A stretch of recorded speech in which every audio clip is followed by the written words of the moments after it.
Tonight's program is brought to you by the China Hockey Group. The CHG is a family-focused group of ice hockey leagues, training programs, and community initiatives. They focus on the growth of hockey in Hong Kong and southern China, as well as the development of student athletes, where sporting goals are achieved alongside educational pursuits. The CHG is comprised of a number of hockey programs. Established in 2011, the CIHL is Hong Kong's elite adult hockey league. The Junior Tigers program is Hong Kong's premier youth hockey organization, featuring the Scotia Bank Island League and Learn to Play and Learn to Skate programs. The SCIHL is an adult league for those seeking a more recreational experience. In addition, the CHG showroom is the exclusive reseller of Bauer and Warrior hockey equipment and offers services including skate sharpening and fittings. For more information and links to their social media sites, go visit ChinaHockeyGroup.com.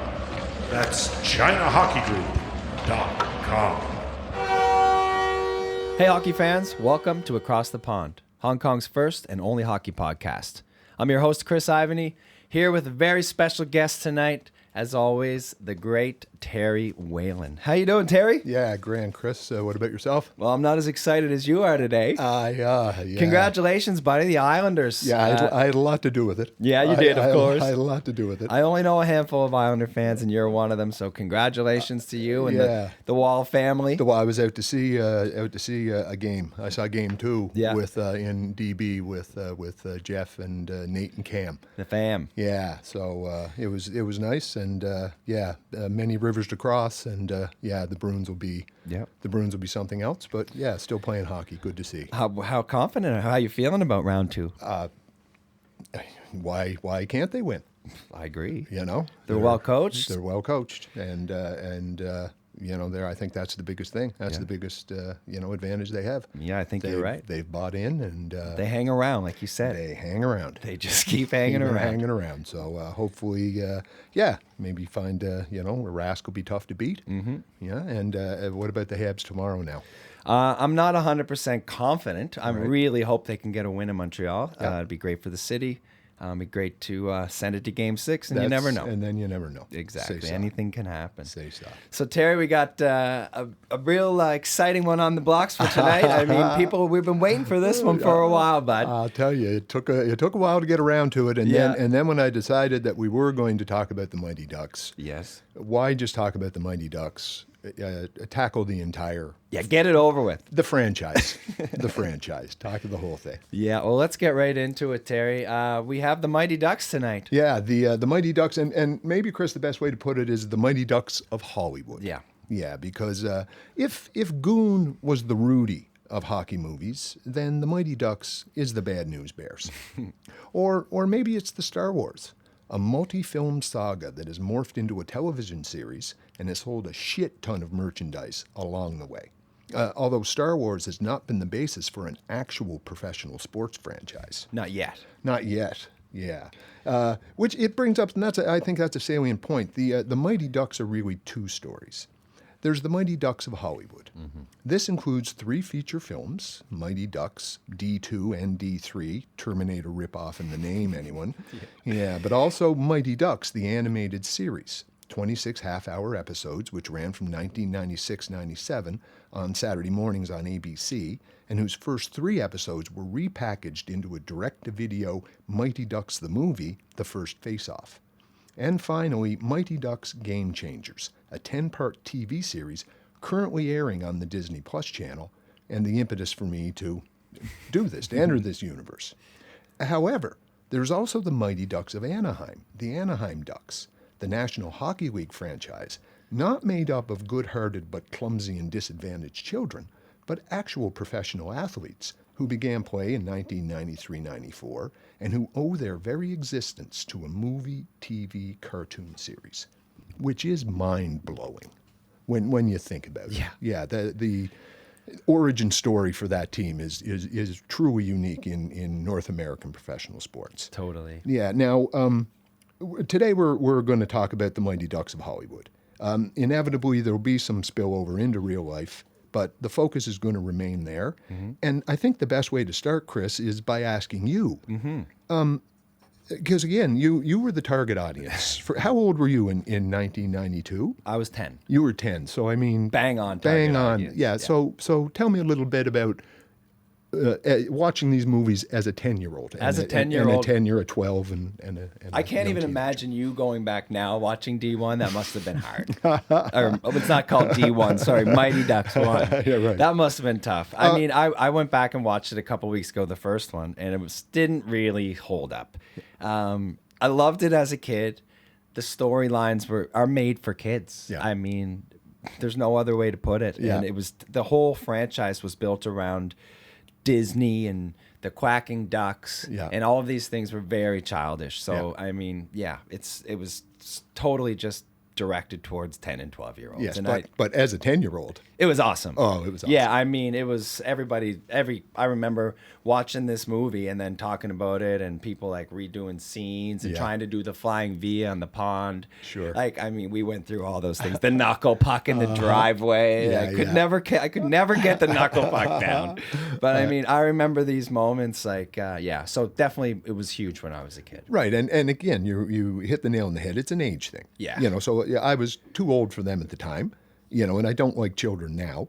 So, I will say, though, I was pleasantly surprised. Yeah. You were right, though. Having never seen them before, what I thought of as the Mighty Ducks was really D3, like age-wise. And they were like, Yeah, a lot older, I was really taken aback at how childish that first one was.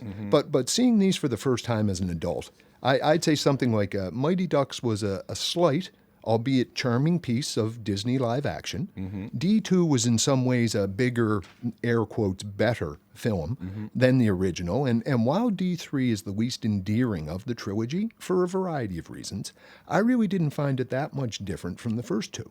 There was no Godfather 3, Slapshot 2, Slapshot 3 drop off in quality, right? Yeah, one thing with sequels is that they often end up damaging the original. Yeah. Right. They can be so bad that you end up wondering whether the original was any good in the first place. Right. And I don't think that happened here. no.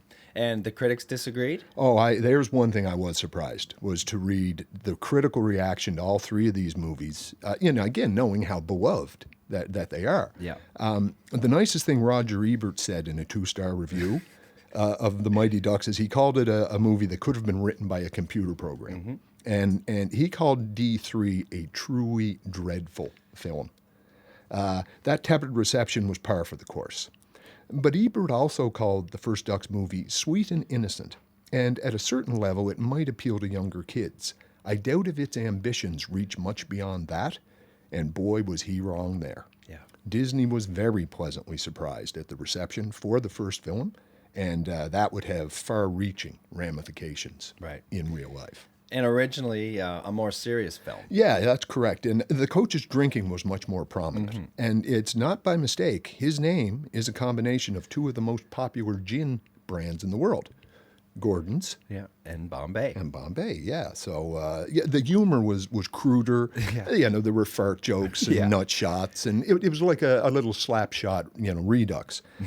Once Disney optioned the screenplay, it became much more formulaic.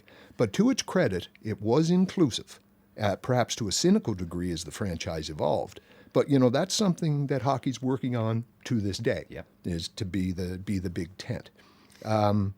One example of the worlds colliding is Stephen Brill was the guy who wrote all three films, and he wrote the recent TV series. So this is really his brainchild. He eventually sued Disney for a cut of that sweet, sweet merchandising money. He had to sue them. He had to sue them once they became the Anaheim Ducks, Oh, right. and they sold 1 million jerseys. He had to sue them because that was my idea. Where's my cut of that cash? Wow, I didn't know that happened. Yeah. So. Okay, so let's recap the films, the Yeah. TV series, and then I'm going to throw a few questions at you Well, about yeah. the whole trilogy. Yeah, that's right. We can have a little back and forth Yep. about the three of them in general. So the first Mighty Ducks told the story of Gordon Bombay, Pee-wee hockey player turned obnoxious lawyer turned Pee-wee hockey coach with a heart of gold. After a DUI, Bombay is forced to perform 500 hours community service by coaching the local Pee-wee hockey team. Though he initially hates doing this and his team's lack of talent, he eventually grows fond of the kids, particularly Charlie Conway.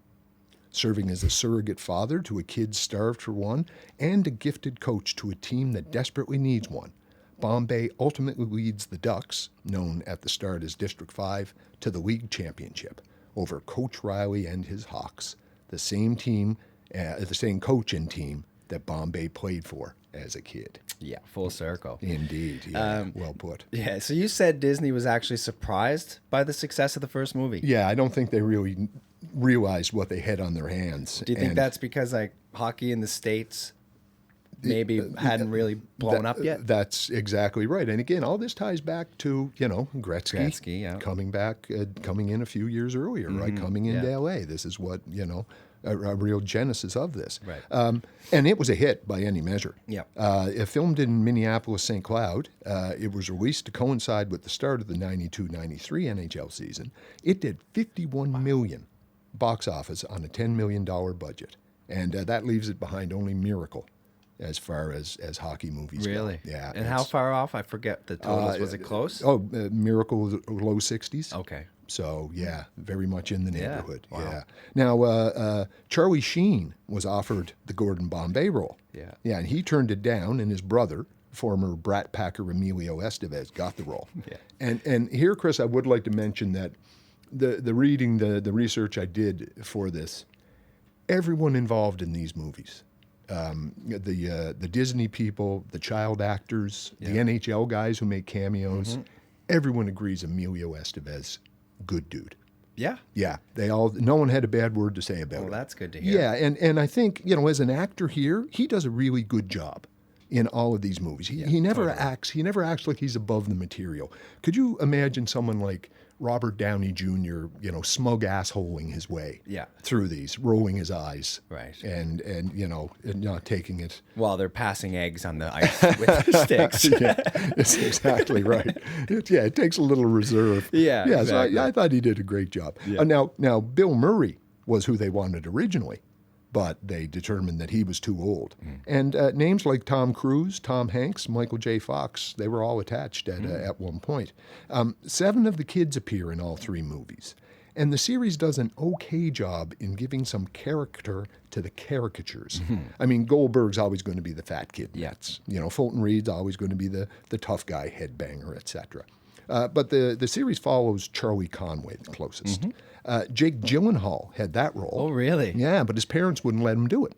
What? Yeah. Couldn't skate good enough? Well, none of them can skate. Yeah, we'll talk about that. I was going to say, that wouldn't have even been an issue. No, is exactly right. Yeah, but they wouldn't let him do it. And another Eugene, Leonardo DiCaprio, was considered for the role, but again, eventually played by Vancouver-born Joshua Jackson. Correct. Yeah, and all the young actors lied and said they could skate well. And so this forced the producers into holding a summer hockey camp before they got down to filming. Right. They all showed up and none of them could skate. So, it was behind right at the start. Wow. And we'll talk a little later, Chris, about your favorite player, et cetera. But, going back and watching these as an adult, was there an actor or a scene, a moment that sort of stood out? I think the actor that stood out the most, I think you hit the nail on the head, first of all, about Emilio Estevez. He really brought it. He had his A game. Yeah. And he like you said, very tough role to play. Yeah. I mean, playing a role in a silly hockey movie like that must have been very difficult. But my favorite actor is definitely Eldon Henson. I just thought he just did such a great job, and for some reason he stood out to me. Okay. Yeah. The one guy I'd like to draw attention to is a noted that guy actor, Lane Smith. Right. He played Coach Riley, and I remember him best as the Southern lawyer in My Cousin Vinny. You cannot have a good Disney movie without a good villain. Right. Right. Think Scar in The Lion King or Cruella de Vil in 101 Dalmatians. And here Smith as the whispery, mean despot who hides behind good manners and haunts Gordon Bombay's dreams. I mean, he's great in this. Yeah. Yeah. Also, one note was Hans, the mentor's mentor, right? Gordon's mentor. Yeah. Josh Ackland was that actor. He, when I was watching these, I saw it, I said, that guy. And I said, now what movie was that guy in? And I had to stop the movie because I couldn't get that out of my head. Right. And I did come up with it without cheating, without going to IMDb. Yeah. Josh Ackland, Hans, he was in, do you remember, again, Mighty Ducks was a big franchise, but huge buddy cop franchise, Lethal Weapon. Yeah, of course. Yes, with Riggs and Murtaugh, Mel Gibson, Danny Glover. Yeah. The second episode, or the second installment, yeah. was the South Africans were the bad guys, and hiding behind diplomatic immunity. Yeah, That was him. That was him. Oh, and you wow. know, and every time they got into trouble, he'd pull out the passport and say diplomatic immunity. Right. Yeah, until the end, when he tried it once too often, and Danny Glover, you know, shot him between the eyes Right, and said it's yeah. been revoked. Yeah, that was the That's same awesome. guy. Wow, that's the same guy. That's the same guy, so- a lot of these actors, I mean, they've been when you look at their IMDb's, they're huge. Yes, is a exactly. lot of them. A lot of them, a lot of roles. So Terry, was there always going to be a D2? No, but the surprise popularity of the first film and the ongoing machinations to make the Mighty Ducks an NHL franchise, it made the sequel a foregone conclusion. Disney head honcho Michael Eisner went so far as to call the first movie market research. D2, The Mighty Ducks, was the trilogy's biggest film. Key members of the team, formerly known as District 5, teamed up with hockey prodigies from around the country to represent the United States at the Junior Goodwill Games. Bombay, having recently returned to coaching after being injured in a minor league game, leads the team to Los Angeles, where he goes Hollywood, forsaking his team to kibitz with the stars. Yeah. After a devastating loss to Iceland, Bombay rediscovers his love for the game, and the Team USA Ducks pull off an unbelievable come-from-behind shootout victory against their rivals in the final game, prompted by a jersey switch and secured when Julie, the cat Gaffney, saves Iceland's final attempt by Gunnar Stahl. D2 was filmed in Minnesota, Los Angeles, released in March 1994. It did $46 million in box office, making it number 3 all-time for hockey movies. And, you know, it's a bigger, more ambitious movie, as is the case with many sequels. Right. So in D2, they introduced some new characters. Yeah. Why were some characters kept, and why do you think some were dropped? Yeah, and again, as far as I could find, it seemed as if it was nothing personal. Okay. There didn't seem to be any real dirt behind it. It's common for a sequel to shift the focus on characters and to introduce new ones. This led to the great Getting the Gang Back Together sequel, Right. when they're roller skating through the Mall of America and, you know, through town, everybody getting back. I thought that was a highlight of the show, or of the film. It was smart or cynical to have most of the new characters come from non-traditional hockey markets like Texas and Florida. The kids in the movie were out of the loop, re the forthcoming crossover synergy with the NHL, but the Disney Corporation was gearing up for marketplace domination, which is, to this day, their want. The final game between Iceland and the USA Mighty Ducks was the first event ever at the Arrowhead Pond in Anaheim. They had 15,000 fans on the day for filming, and after that used cardboard cutouts, strategic cameras to I didn't know reshoot that. it. I didn't know they were the first to play there. That was the first event ever Wow. at the pond. That's Yeah, awesome. Yeah. And was there ever such thing as the Junior Goodwill Games?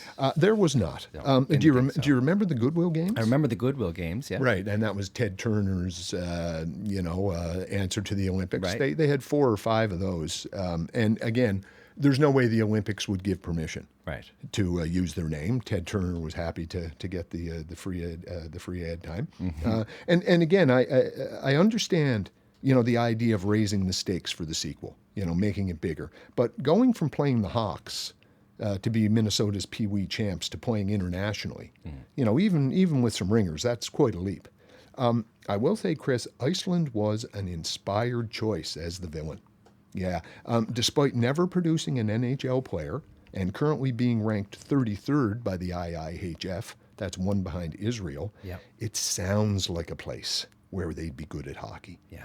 And you don't upset a foreign market where you hope your film will perform, like Sweden or, say, Canada. Yeah, or Russia, Oh, or yeah. Finland. How would your, 10, 12-year-old ass, little caper ass have felt if they were beating Canada in Exactly. the shootout, No. right? No, doesn't work. No, that's bang on. That's exactly why they chose Iceland. That's exactly why they chose Iceland. And the name ice, or Yeah, it's the right word in- ice is right in the it name. is right so, in the name. Yeah, Yeah, fits so perfectly. it's perfect. Yeah. And now, all that being said, Yeah. I'm at a loss to explain the presence of Trinidad and Tobago. Well, it's like the Jamaican bobsled team. There it is, I guess. I mean, right? it just makes absolutely no sense. But I think you're right. I mean, they couldn't use any countries that actually, hockey countries, or Right. so to speak. Yeah. But I think that's the one. And Iceland, I thought they did a great job of making them look mean. Yeah. Oh Yeah. my gosh, right from the coach down. Yes, yeah. And again, a good villain. Very good villain. Right, that's what you need in your Disney movie. always right? need a good yeah. villain, The Danish actor Karsten Norgard is he's the Iceland coach Wolf Stansson. He said he was channeling ex-Laker coach Pat Riley. Perhaps with that haircut, eh? The scowl. The scowl. Yeah. I did like the lesson after Gunnar Stahl gets stopped in the shootout, and Wolf tries to blame him for the loss. Yeah. And tries to pin him in, and the young guy says, "You lost it for yourself."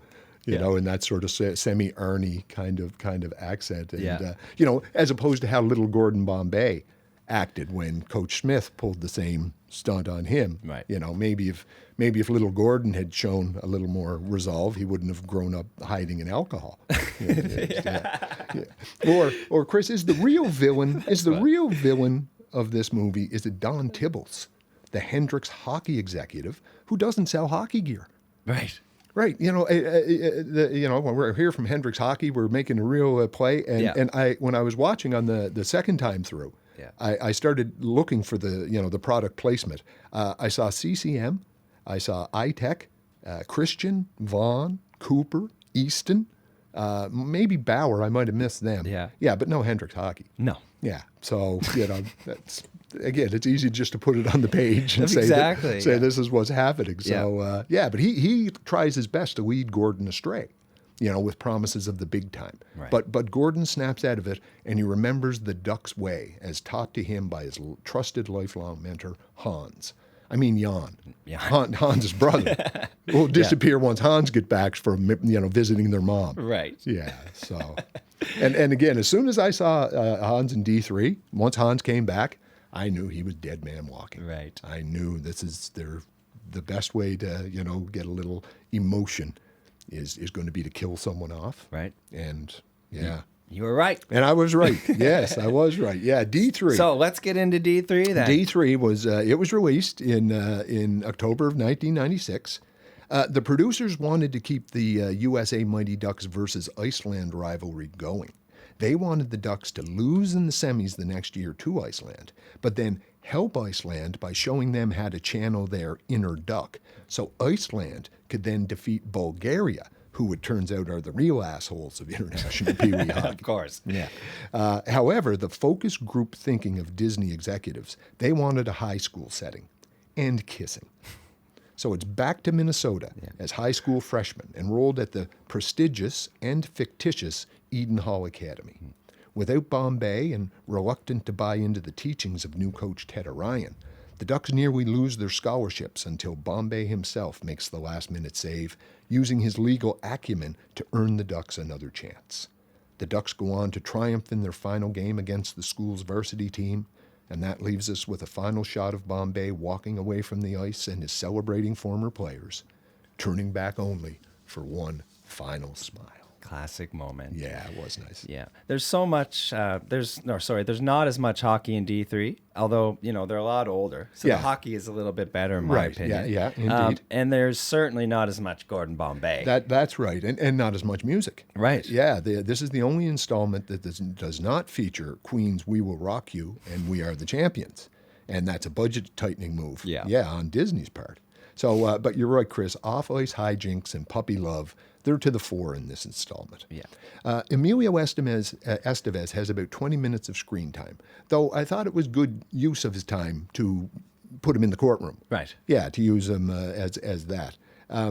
He only agreed to D3, and he took no salary after Disney agreed to finance The War at Home, a Vietnam War on the Home Front passion project he directed and starred in, along with his father, Martin Sheen. And it's a good film. But Disney, they buried the release, and it caused it to flop. On the other hand, D3 was not a flop per se. Right. But its $23 million box office was not the return on investment the Disney bean counters were looking for.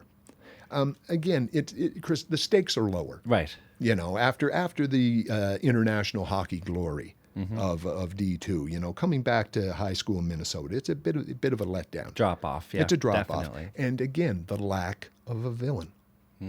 Is That's a really, great point. Yeah, is really what hurts it here, right? Yeah. There were times in that movie where I thought Estevez was going to come back and coach. Right. Because, I mean, there was, I don't know why, but it never happened. No, right. And then the problem, again, it turned, Coach Orion, he takes Charlie C. Right. But it turns out, we find out he's not evil. He's just misunderstood. Right.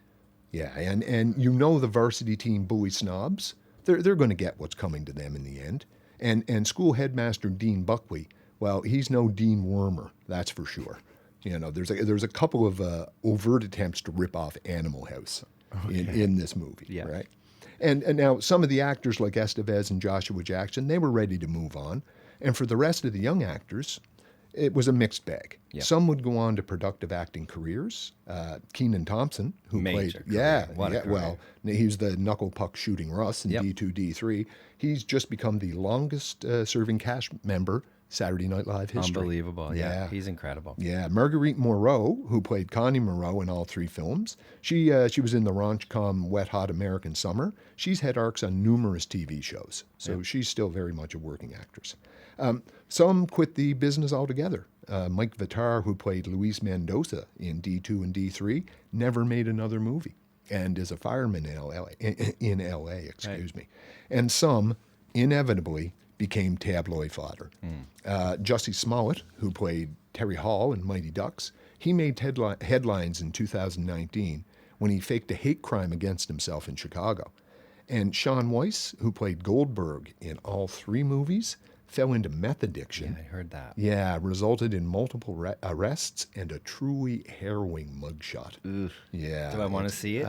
It's heartbreaking. It is, yeah. The good news now, though, is the man apparently is now sober. Yep. And of course, the best of luck with it. Yeah. Hopefully he can turn that around. Yeah. Now, did you your thoughts on D3? Chris? My thoughts on D3, I don't remember the movie 100% because it's been so long, and I think at that point of the series, like I'm in high school now. Yeah.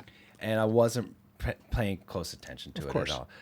But I know that the hockey was better. I remember just because, so there was less hockey, like you said. Yeah. But the scenes were better. Yeah. I mean, and there was kind of like less childish antics, I guess. Yeah. That you could say that we saw take place in the first couple movies again, that would never happen in a hockey rink. Yeah, that's right. Yeah. Again, more hijinks, right? That's right. I think the way I'd sum it up, maybe Patty and Selma Bouvier merges sisters on The Simpsons, talking about children, and they say the older they get, the cuter they ain't. Exactly. And so do you think that also leads to the change of characters as well? Because I mean, some characters change between the age of 12 and 16. Of course. Yeah. Right? Yeah, of course. Right. That's a good point. You're dealing with the real world. Adolescence, the real world. Yeah, exactly. Yeah. So it must be hard when you're making sequels like that to not have the same cast and have to everyone has to kind of buy into these new characters all the time. Exactly right. So Terry, was there ever talk of a fourth Mighty Ducks movie? Oh, definitely. I mean, many involved still felt there was a story to tell. Yeah. But as time went on, Disney moved away from the Ducks both cinematically and in real life. And it's not surprising that when the franchise was renewed recently, it was as a TV series. Because to invoke one of the hoariest of cliches in the business, they just don't make movies like this anymore, Chris. Not with the CGI and the MCU. Mm-hmm. That 90s time, was a real era.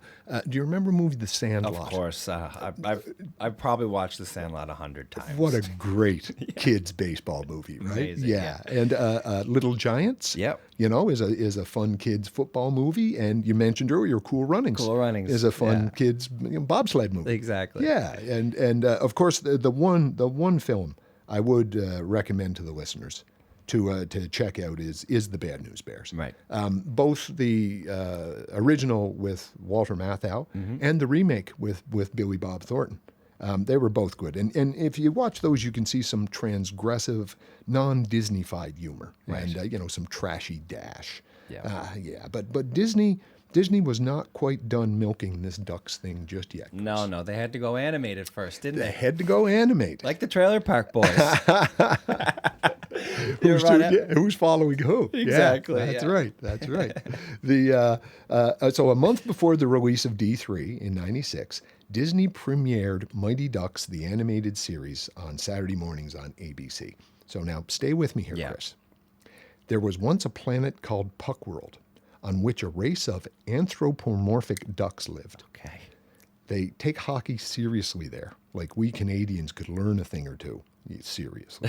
Yeah. Yeah. They're invaded by a sinister reptilian race who take over their planet. Then a band of determined rebels, the Mighty Ducks, manage to chase them away.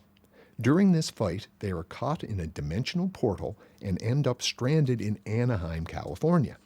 The Ducks form a hockey team as a cover and build a secret base under the Anaheim pond so they can continue to fight evil, solve crimes, and hopefully find a way home.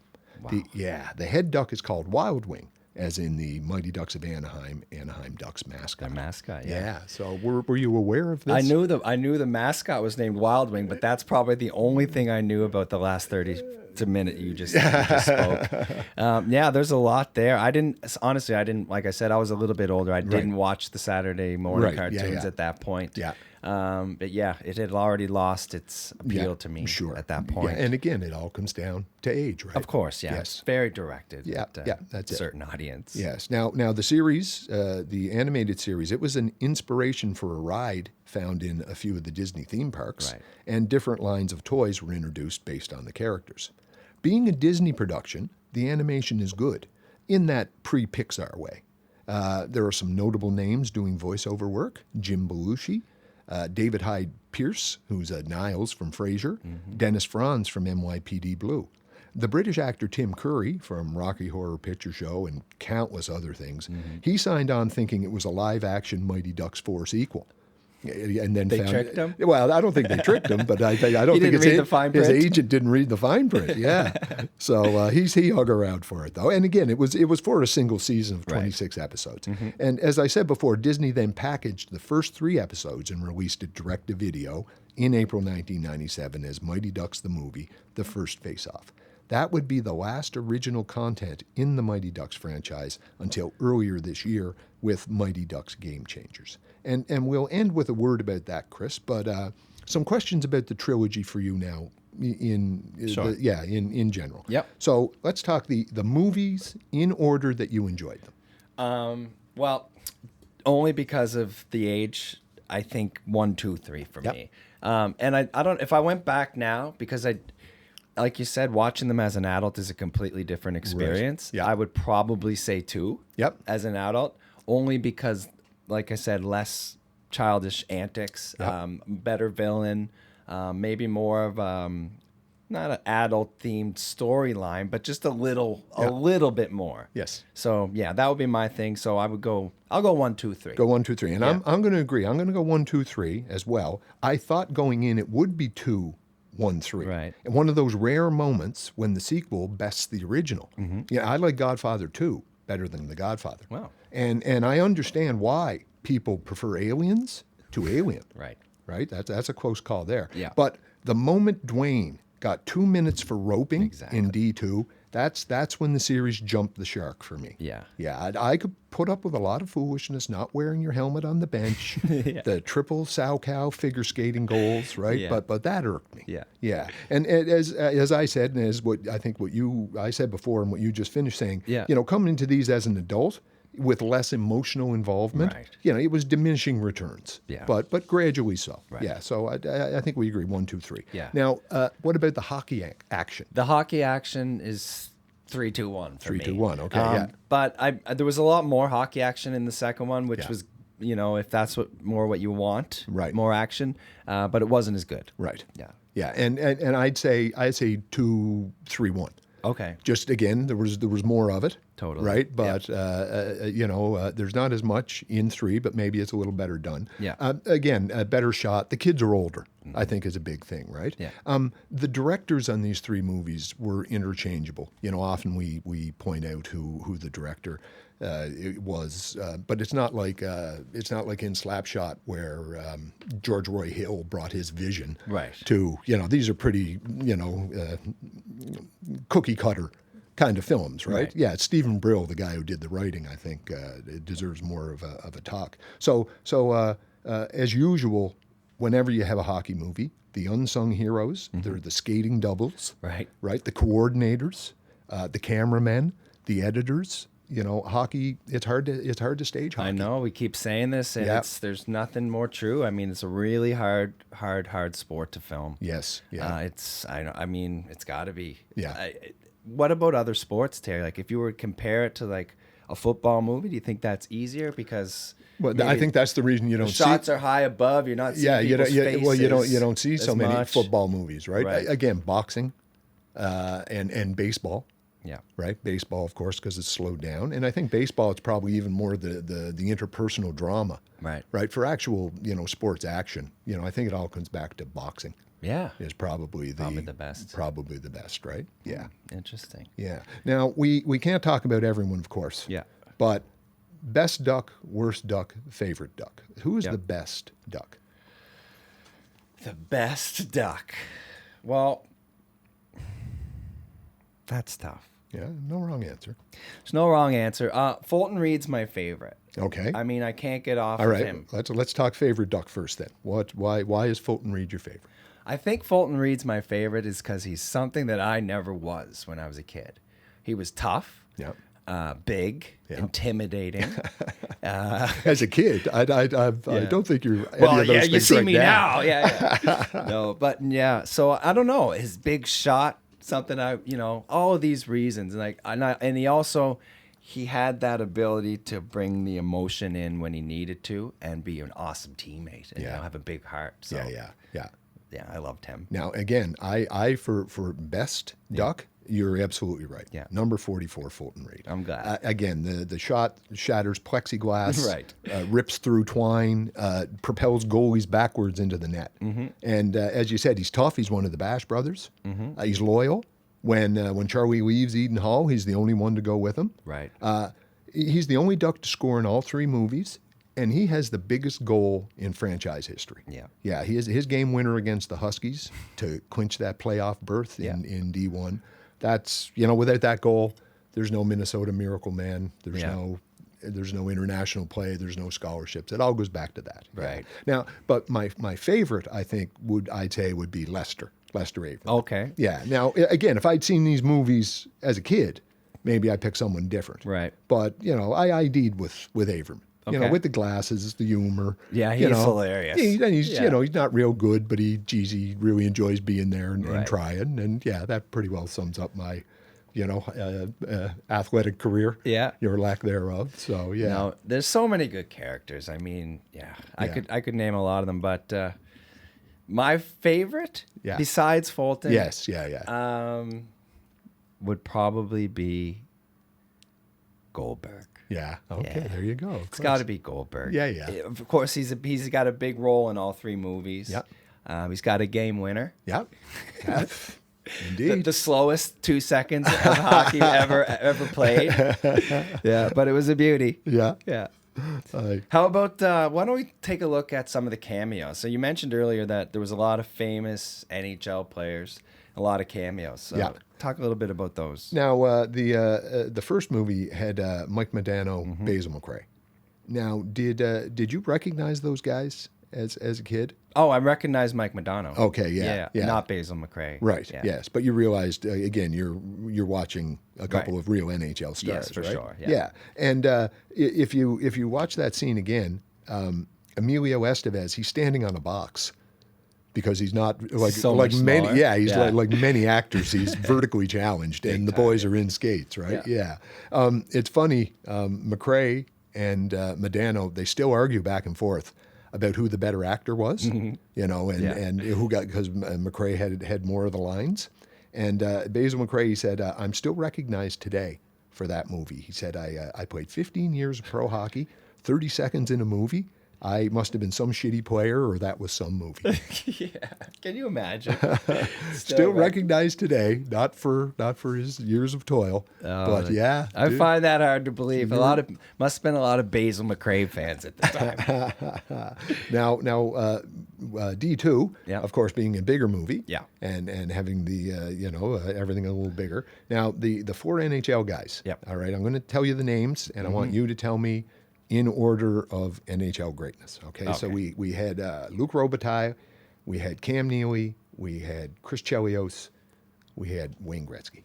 Order of greatness. Order of greatness. Obviously, the great one. The great number one starts first. Yeah. Number 2 for me, Luc Robitaille. Uh-huh. High-scoring winger. Okay. Cam Neely, number 3, and Chris Chelios. Although I did meet Chris Chelios when I was 5 years old. Why?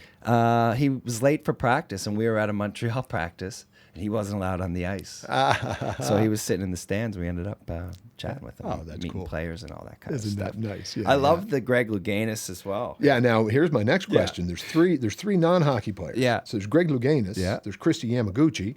There's Kareem Abdul-Jabbar. That's right. Now, if they were hockey players, who would be the best? In order of hockey greatness. Theoretical. Christy Yamaguchi, Obviously, number 1. I think. Yes. Yeah. Then Louganis, Yeah. and then Kareem. And then Kareem, I would really? love to see Kareem on a pair of skates. I would He'd see- probably hit the Jumbotron. I'd put Kareem too. I'd put Kareem. I would. He'd be the Chara of the era. Indeed. Yeah. Yeah. Well, 7-2. Yeah, exactly. He'd have the Be reach. touching the Jumbotron for Yeah. sure. And just a quick aside. Yeah. D3, the whole idea of D3 is the freshman team taking on the varsity. Mm-hmm. And Lou Alcindor arrived at on the campus of UCLA 1965, 1966. He'd grow to change his name to convert to Islam and become Kareem Abdul-Jabbar. But when Lou Alcindor arrived in 65, 66, the NCAA, it's the exact opposite of what it is today. So college basketball now, you can be one and done. Right. You go in, you play your year, you go to the pros. Back then, no freshmen were allowed to play. You had to sit a year, and then you could play your sophomore, junior, senior year. Okay, didn't know that. So he arrives on campus with the freshman team, and the freshmen play the varsity, and just as we see in D3. Right. At that time, the varsity team for UCLA were 2-time defending champs. They'd gone 58-2 over the previous 2 seasons. They were ranked number 1 in the country, and Lou Alcindor / Kareem Abdul-Jabbar and his freshman teammates beat them by 15. Wow. So, That's awesome. I didn't even know about that rule. That's Yeah, crazy. yeah. So they all the players had to sit out a year. Everyone, you could not Were play. did they practice and yeah, sit on the again. bench during games? No. You just Practice. get practiced, and you had your own freshman team, and then you Interesting. moved on up. Wow. And Times now, have changed. Times and and why probably Money Yeah. is gonna say. the big reason. That's right. There's only one cameo in. That surprises me. The only one in the third. Yeah, Only one and, cameo. Yeah, but who it is Paul Correa, Yes. who is the star for the Ducks. the actual Yeah. Anaheim Mighty Ducks. Were Now they that- still? When did they switch from Mighty Ducks to Ducks? Did you check that? They switched the year that Disney get out in 2005. What year did they win the cup? Good question. In 2006. 2006. Yes, I think Yeah. I'm correct there. Yep. The first year that Disney did not own them was the year they won the cup. Wow. Yeah, so Disney stayed in. That's Yeah. great. Yeah. So, but Korea, and again, it's awkward. You know what I mean with that little that kid that's doing the interviewing. Yeah. That's just such a child actor. Yeah. And it's it's a really I thought he was sort of they sort of forced him in there. Of course. Yeah. It was a sort of an awkward cross promotion, right? Right. A nice thing though, I did read to this day. His ex-teammates bust his balls. Anytime one of them They would never let that go. anytime Yeah. one of them sees the movie on TV or something, Yeah. they send him a text and say, Right. "You're rotten." Yeah, it's that's a good awesome. thing you could skate. Yeah, because, exactly. yeah. Oh, great player, Paul Right. Correa. Yeah. Now, Chris, a couple of questions about some of the trickeration. Yes. That the Ducks, the rule violation, the strategy. Yep. What did you think about the triple deke? I love the triple deke. Hi. Who doesn't Yes. love a triple deke? Yes. But he does it way too slow. Yes. Yeah. But it always worked. Yeah, with no helmet. No helmet, of Yeah, course. You with got no to show helmet. the flow. Right, and that's basically what Peter Forsberg did against Corey Hirsch Right. in Lillehammer, right? That's basically that triple deke move. That's the real thing. It's right? the real deal. Yeah. And then in D2, they're all concerned that Gunner is going to do the triple deke and then take a shot. Right. But all he does is stick handle, and then it gets 25 feet out, and he lets one go. Stops. Yeah. Yeah. Do you ever see that in a shootout? You can't stop. You have to have continuous motion towards the net. There you go. So you can't pull up. You can't pull up. The puck cannot come to a stop. Once it does, it's over. I see. Yeah. Yeah. So there's kind of some situations in the NHL with spinoramas. Right. And like changing direction because you can, because the puck is still being propelled. It's still moving. Very good. Thank you, sir. No, yes. no problem. Now, of course, the most famous to come out of the Ducks, trilogy is the Flying V. Of course. Yeah. Austin Matthews, who has said that Mighty Ducks is his favorite movie, he calls it the most unrealistic play ever. Yeah. Before adding that it's awesome. Exactly. Right. Yeah. It's completely useless. You could never do it. 'Cause it'd be interference the whole way down. As soon as you have to be in control of the puck. There's so many things that are gone wrong there. that did not stop you and your little hoodlum friends. No, we tried it. From trying it. We tried it so many times, right? Yeah, over and over again. Come on, guys. We got to tell our coach this weekend. We got to do the Flying V. Yeah. Yeah, okay. Tell the coach you're at hockey practice Sunday morning. Coach, can we do the Flying V? Yeah. Go do 20 laps. Yeah, it's good. just for asking. Yeah.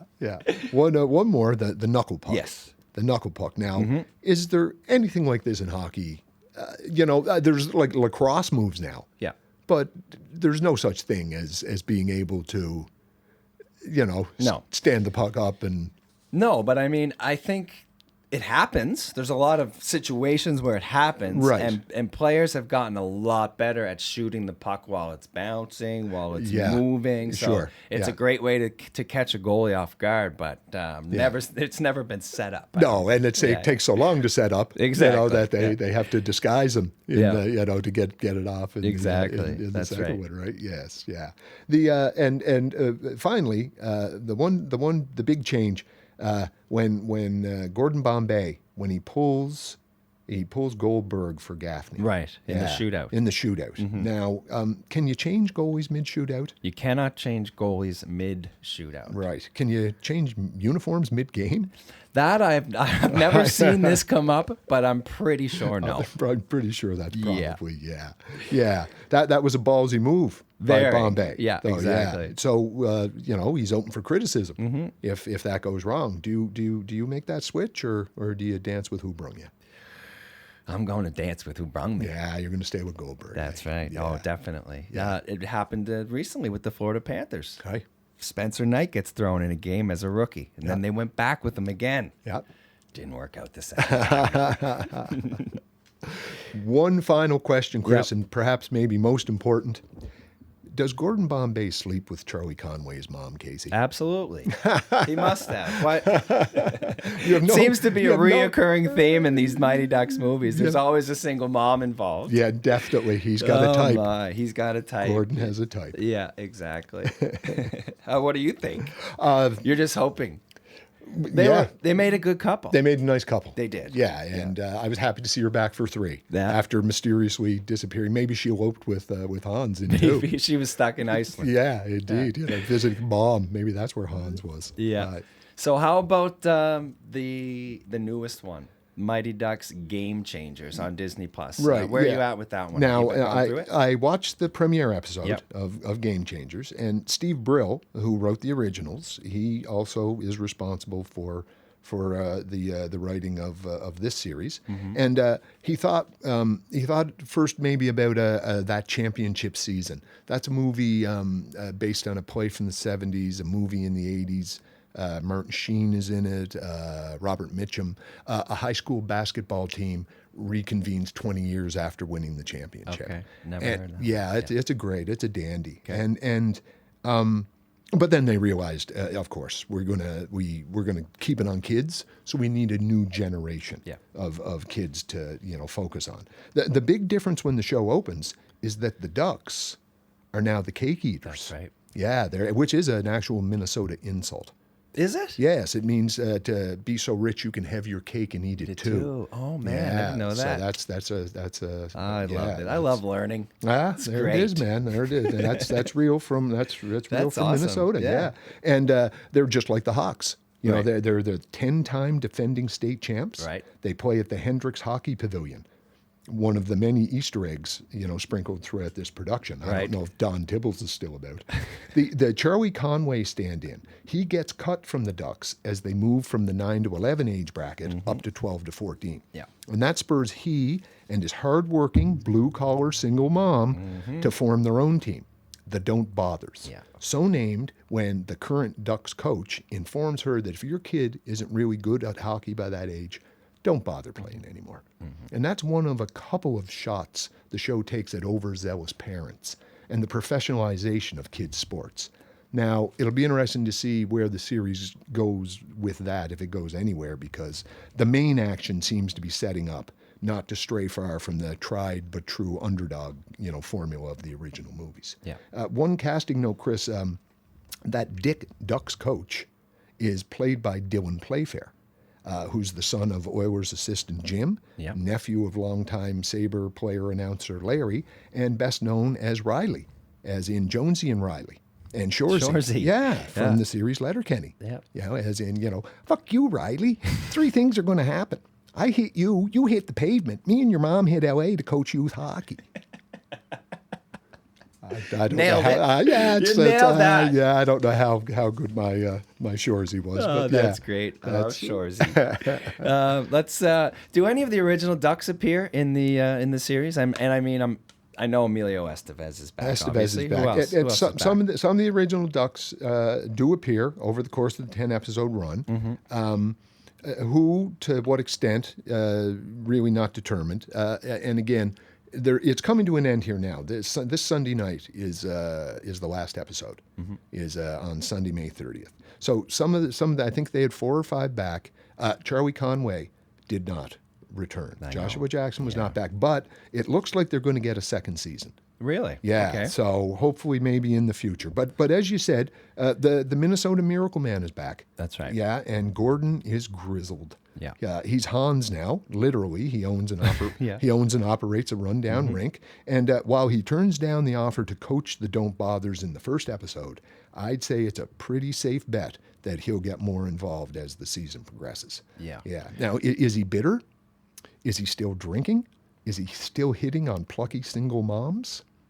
You'll just have to tune in and find out. That's right. I'm actually up to date on this one as well. I've watched it in the last few weeks. Good. A lot of reoccurring themes. Yes. And it's pretty good though. I mean, it's not. I wouldn't say it's going to be a blockbuster. No. But it's pretty good. Yeah, and it's good content. It's good content. Yes, Yeah, good. yeah. And Terry, the legacy. The legacy. Well, again, you have to ask that question twice. Okay. Yeah, because it's you have to talk about Hollywood or you have to talk about here in the real world. Either way, this entertainment franchise has been successful and impactful, and the numbers bear that out. In 1991-92, the year before the Mighty Ducks of Hollywood debuted, USA minor hockey enrollment was 195,000. A year later, it was 230,000. Before D3 in 1995, it was up to 350,000. Wow. An 80% increase. In 2020, that number had grown to 560,000. Wow. The World Junior Tournament started in 1974. Pre-Ducks movies, the USA had 1 bronze medal. Since the movies began, 5 bronze, 2 silver, 5 gold. In the 2020 NHL Draft, 52 Americans from 21 states were selected. Now, was all this due just to the Mighty Ducks movies? Of course not. Yeah. But their cultural impact, coupled with the continuing success of the Anaheim Ducks, this year's downtrodden campaign notwithstanding. Yeah, of course. Right? But the other about teams, the other teams in what can still be considered non-traditional markets. That Florida series, That Unreal. All-Florida series this year was Unbelievable. Yeah, Yeah. and it can't be denied. Absolutely can't be. It's the Mighty Ducks really do have something to do with that. They definitely do. Yeah. And Mr. 99 had a couple things Of to do course, with that as right, well. But I yeah. mean, you're definitely right. We've seen these stats that's not a lie. Yeah. I mean, the growth of hockey in the U.S. Yeah.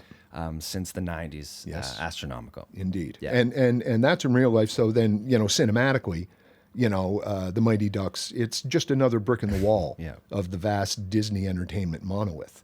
However, this was the first time a major studio made a kids' hockey movie, and other than the concussion jokes that run through all three, right? There's these, that's it's you feel a little weird looking little back. strange, A yeah. little strange, but that's these films. Other than that, they hold up. They hold up pretty darn well. And again, as I mentioned, at the box office, Mighty Ducks and D2, they're still second and third all time for hockey movies. They've become a rite of passage for generations of hockey fans worldwide, and an introduction to the sport for many others where hockey is not part of the tradition. Now, we can reserve judgment on the latest iteration, Game Changers, but the TV reboot of the series will ensure a surge of nostalgia for the originals. The bottom line, Chris, is it's always good to see the game in the popular culture. That's how growth is supported. That's how memories are made. And remember, pal, ducks fly together. Quack, quack. Quack, quack, quack. Awesome, Terry. Thank you so much. Can you give us a preview of what you have coming next? I mean, folks, if those of you who are listening to Terry's breakdowns of these movies, he'd be more than happy to break down any hockey movie that you want him to. And Yeah. I think maybe, Chris, with the draft coming up, Yeah. I'm going to try maybe something a little nonfiction and take a look maybe at the history of the draft. There's a couple of fascinating stories Okay. behind the NHL draft. And, it'll be a good back and forth about hits and misses. All right. It's an inexact science. It certainly is. Yeah. So there's, I look forward to that Oh, because yeah. I have a lot of thoughts on that. Yeah, well, especially that's- with the way the draft is now. Yeah. Well, and again, it's morphed once again into a virtual thing now. Yeah. But going back from the original in the '60s through the 1970s, there's a couple of funny true to life stories there. As you mentioned, though, the listeners, if there's any movie you'd like me to take a look, more than happy to spend the time and come on in and break it down. Well, spend the time you do, my friend. I yeah. can't thank you enough for all the hard work you put into these I episodes. appreciate it. And it's a lot of fun. I love Yep. hearing them, and I can't wait for the next one. Looking forward to it already. All right. All That right, was dude. Across the Thank you. Pond, and that's a wrap. Thank you to our amazing sponsors, the China Hockey Group, AccessoryHouseGlobal.com, Yardley Brothers Beer, Wheel Hub Asia, The Big Bite Restaurant, Sunset Studio, and Print House Limited. And a giant thank you to my producer, Andy, who makes us sound great week in and week out. And of course, Mr. Paul McLean, who makes everything happen here at the studio. Folks, check out our website at acrossthepondhk.com. Check us out on Facebook and Instagram at AcrossThePondHK.